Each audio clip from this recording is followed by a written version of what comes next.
আসলে এই যে দিনে যে 5 বার ডাকে, সকালে, দুপুরে, সন্ধ্যা, বিকাল, রাত্রে, কোনো সময় আসলে করা হলো না।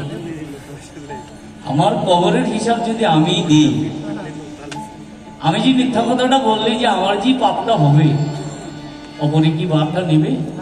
নেবে না।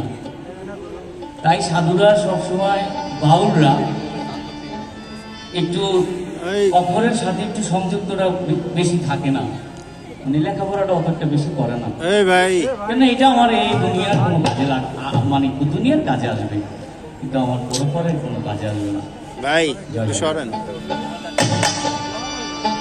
হেলায় হেলায় দিন বয়ে যায়, হেলায় হেলায় দিন বয়ে যায়, ধীরে নিল কালে মন্দিরে